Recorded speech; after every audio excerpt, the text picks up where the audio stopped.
So I'll skip over that since we seem to be running short on time. So just a few quick things on Schiller's notion of the distorting force of culture, by which he meant ideology. And these are the amazing quotes, I think, because you would, if you found these things in a mid-20th century text from the Frankfurt School of Western Marxism, Theodor Adorno, etc., or the Birmingham School of Marxism in England, they would fit in perfectly. So, man, he argues, develops into nothing but a fragment, everlastingly in his ear the monotonous sound of the wheel that he turns. This is 50 years before Marx, 1795. Little by little, the concrete life of the individual is destroyed in order that the abstract idea of the whole may drag out its sorry existence. Live with your century, but do not be its creature. In other words, we become functionaries. We're not human beings anymore. We're simply functions of a system. Now, this critic I've been talking about, who's, I think, a complete genius, is Morris Peckham, and what he argues in his book on Romanticism and ideology is he defines ideology as those things that give directions. It gives directions, it explains them, it justifies them, and so that they, quote unquote, ought to be obeyed. And a quote from him, on the whole, people do exactly what you tell them to do. And I think this sort of thing, if it's called to your attention, is fairly obvious, the way that we go about thinking about our lives in terms of childhood, education, professional training, job, family, and then sort of growing the family, the house, whatever comes with it. All of these things are sort of the ideology that is so familiar to us that it becomes almost a kind of common sense. It becomes an of course. But for Schiller and the Romantics, they were deeply distorting, damaging, and not desirable. Just quickly on this, because this is where the beauty is, I think.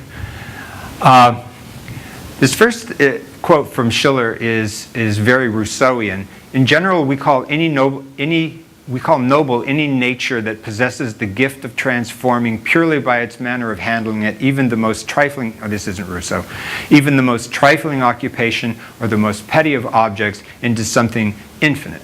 So this is for him the work of the artist. And the world that Schiller describes is a labile world, which is to say a flexible world, a world that is open to kinds of change that the world of ideology is not open to. These are the fundamental givens for this way of thinking. Art was not a good in itself. In other words, art wasn't for art's sake. Art had a function, and that function was, essentially, to model freedom. In other words, art gives us a sense of what it's like to be free.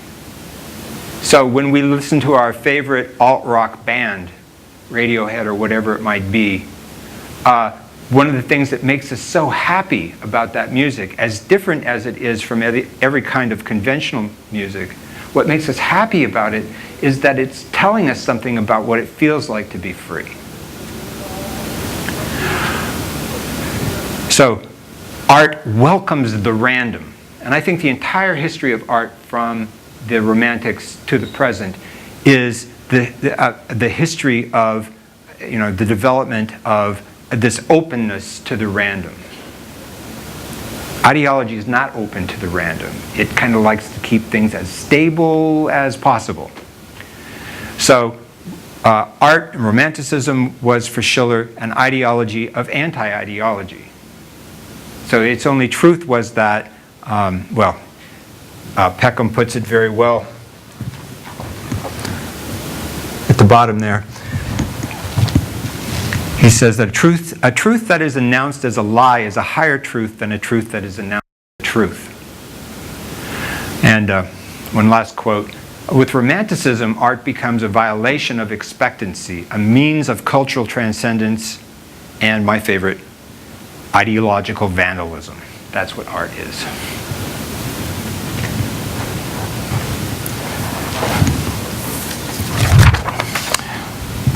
So if you think about all of the great unruly art movements from the Romantics onward, from Wagnerism to symbolism to Impressionism, all the modernisms of the early 1900s, the beats, the folkies, psychedelia, new wave, punk, and on into the future, I hope, what you see in them is that they thrive precisely because of their openness to the random.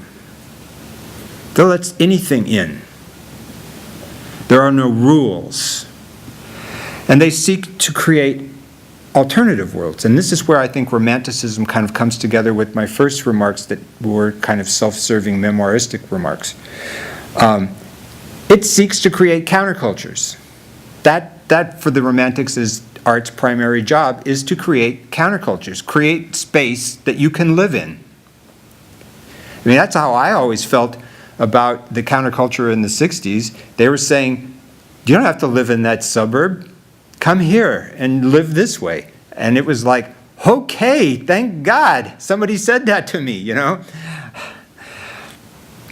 So what I've sort of discovered, in terms of becoming who I am and being aware of who I am, is that this great tradition is who I am, all 230 years of it. This is what I had chosen, whether consciously or intuitively. It was what had convinced me that it could lead me to life, in Nietzsche's terms, right? I am the enemy, and I don't mean to be immodest about this, because I think of myself as basically these days in the day of the reign of the Tea Party, right, as a totally I can't say this word today, superfluous human being. But I am the enemy, and that's what I will always be, of all orthodoxies and ideologies of religion, capitalism, the state, local custom, or what your mommy and daddy told you. That's just it. I don't say that in a boastful way, or I'm not saying that's what you should be. That's who I am. I know that. So there is no truth. As Nietzsche said, truth is a mobile army of metaphors and metonymies. There is no liberal or socialist utopia. There is only what Nietzsche called the one great war, which is the war of the forces of life against the forces of death.